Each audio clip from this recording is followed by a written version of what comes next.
अल्हम्दुलिल्लाहि रब्बिल आलमीन वस्सलातु वस्सलाम अला सय्यदिल मुरसलीन अम्मा बाद फ़ाउज़ बिल्लाहि मिनश शैतानिर रजीम बिस्मिल्लाहिर रहमानिर रहीम। मोहतरम सामीन, आपसे हमारी गुजारिश है कि आप हमारे चैनल को सब्सक्राइब, लाइक, शेयर और कमेंट करें और हर नई आने वाली वीडियो से बाखबर रहने के लिए बेल आइकॉन को लाजमी प्रेस करें। शुक्रिया। मुअज़्ज़ज़ सामीन, आज का हमारा मौजू है रोज़ा और साइंस। रोज़ा ना सिर्फ हमें आखिरत में फ़ायदा देगा बल्कि साइंस ने साबित कर दिया है कि इसके दुनियावी फ़ायदे भी अनगिनत हैं।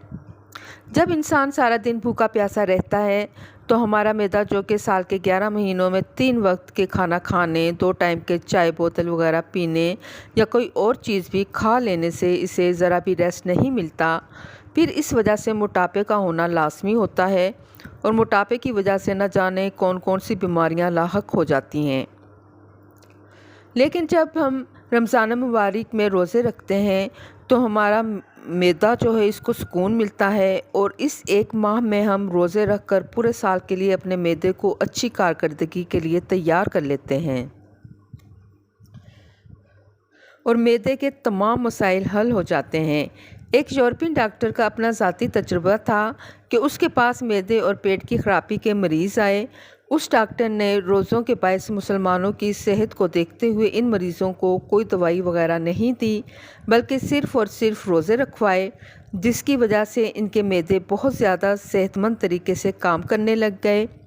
आम दिनों में अगर रात के वक्त खाएं तो मैदे की बीमारियां और ना जाने कौन कौन सी बीमारियां लग जाती हैं, लेकिन रमज़ान मुबारक में मगरिब के बाद ही खाना पीना मुफीद होता है। सहरी से पहले और गुरूब आफ्ताब के बाद ही खाना खाना ज़्यादा मुफीद और सेहतमंद होता है। अगर हम सहरी के टाइम ख़त्म होने के बाद एक घूंट पानी भी पी लें तो बहुत ज़्यादा मुज़र सेहत है, क्योंकि ये वो दिन होते हैं कि सूरज और ज़मीन आमने सामने इस एंगल से आ जाते हैं कि उस वक्त उसकी शुआओं में अगर कुछ खा पी लेंगे तो वो नुकसानदेह होगा।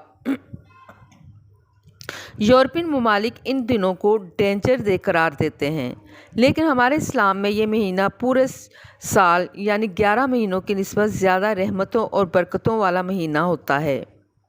यूरोप की आज की तहकीक से ये बातें पता चली हैं कि इन दिनों में खाना पीना कितना नुकसानदेह है, लेकिन अल्लाह के हुक्म से मेरे आका हज़रत मोहम्मद सल्लल्लाहु अलैहि वसल्लम ने ये सारा कुछ आज से 14 सदियाँ पहले ही हमें बता दिया था।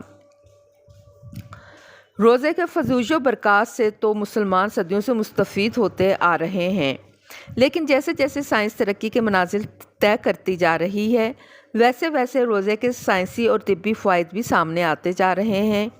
बैनुल अक़वामी कांग्रेस में 1994 में कासाब्लांका में रमज़ान और सेहत पर कॉन्फ्रेंस मुनक़िद की गई।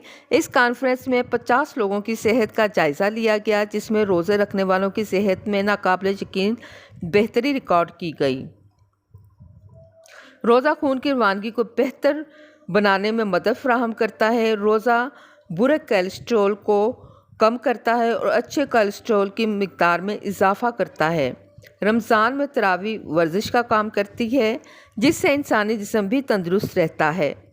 16 घंटे के रोज़े से पूरे जिस्म की सेहत हत्ता के बालों से लेकर नाखूनों तक की सेहत पर बहुत अच्छे असरात मुरत्तिब होते हैं।